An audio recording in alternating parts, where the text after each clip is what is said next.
ಅವ್ರಿಗೆ ಶಿಕ್ಷೆ ಯಾವಾಗ ಅಂತ ನಾನು ಹೇಳೋದು ಇಷ್ಟ ಬಂದ ಇಲ್ಲಿದು ಒಬ್ಬರೊಬ್ಬರು ಒಂದು ಸಣ್ಣ ಎಕ್ಸಾಂಪಲ್ ಇದು ಒಬ್ಬ ಸಣ್ಣ ವ್ಯಕ್ತಿ ಎಷ್ಟು ದುಡ್ಡು ಕಲೆಕ್ಷನ್ ಮಾಡ್ತಾನಂದ್ರೆ ಈ ನಮ್ಮ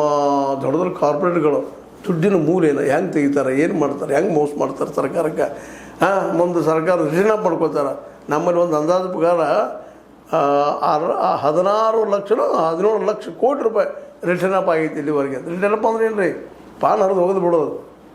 ಸಾಲ ಬೂಡವು ಮುಗಿದು ಹೋಗಿ ಬಿಡ್ತವೆ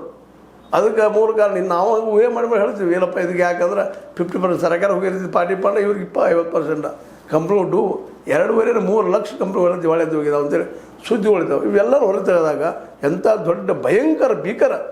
ಭ್ರಷ್ಟಾಚಾರ ನಡೆದಪ್ಪ ಇದನ್ನು ಓಡಿಸೋರು ಯಾರು ಅಂತ ನೀಲಣ್ಣವ್ರು ಸಿಕ್ಕ ಶಿವಾನಂದ ಸಿಕ್ಕ ಸೇರಿ ಹಿಡಿದದು ಇಲ್ಲೂ ಹಿಡಿತಾರೆ ಸಿಬಿಐದವ್ರು ಇಲ್ಲಂತಲ್ಲ ನಾನು ಹೇಳ್ತಿಲ್ಲ ಆರಂಭದಲ್ಲ ಇದರಲ್ಲಿ ರಾಜಕೀಯ ಜನ ಹಿಂಸರಿಬೇಕು ಪ್ರಾಮಾಣಿಕವಾಗಿ ವರ್ಕ್ ಮಾಡೋಕ್ಕೆ ಬಿಡಬೇಕು ಅವ್ರಿಗೆ ಆಮೇಲೆ ಲೋಕಾಯುಕ್ತ ಬೇಕಾಗಿಲ್ಲ ಲೋಕಪಾಲ ಬೇಕಾಗಿಲ್ಲ ಇವರು ಹಿಡಿಯೋಕತ್ತಾರ ಆದ್ರೆ ಪಾಪ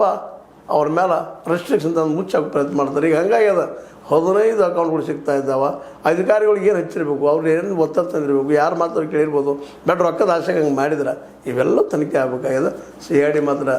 ಒಂದು ಪ್ರಾಮಾಣಿಕ ಏನು ಕೆಲಸ ಮಾಡ್ತದೆ ಅದರಲ್ಲಿ ರಾಜಕಾರಣಿಗಳು ಹಸ್ತಕ್ಷೇಪ ಮಾಡದಿದ್ದರೆ ನಿಶ್ಚಿತವಾಗಿಯೂ ನೀಲಣ್ಣವ್ರ ಹಿಂದೆ ಯಾರಿದ್ದಾರೆ ಶಿವಾನಂದ ನೀಲಣ್ಣವ್ರ ಹಿಂದೆ ಯಾರಿದ್ದಾರೆ ಅನ್ನೋದು ಹೊರಗೆ ಬರಬೇಕಾಗ್ಯದ ಯಾಕಂದ್ರೆ ಇಷ್ಟು ದೊಡ್ಡ ಪ್ರಮಾಣದ ಘೋಟಾಲ ಆಗ್ಯದ ಒಂದು ಏನಪ್ಪ ಅದಕ್ಕೆ ಅಂತೀನಿ ಅದಕ್ಕೆ ಸ್ಕ್ಯಾಂಡಲ್ ಆಗ್ಯದ ಅದು ಹಗರಣ ಆಗ್ಯದ ಇದು ತನಿಖೆ ಹಿಂದೆ ಯಾರಿದ್ದಾರೆ ಇದನ್ನು ಸಹಿತ ಇವತ್ತು ಹುಡುಕುವಂಥ ಅನಿವಾರ್ಯತೆ ಇವತ್ತದ ಅದು ಕೆಲಸವನ್ನು CID ಮಾಡಲಿ ಅದನ್ನು ಸರ್ಕಾರ ಪ್ರಾಮಾಣಿಕ ಮಾಡಲಿಕ್ಕೆ ಬಿಡಲಿ ಅಂತೇಳಿ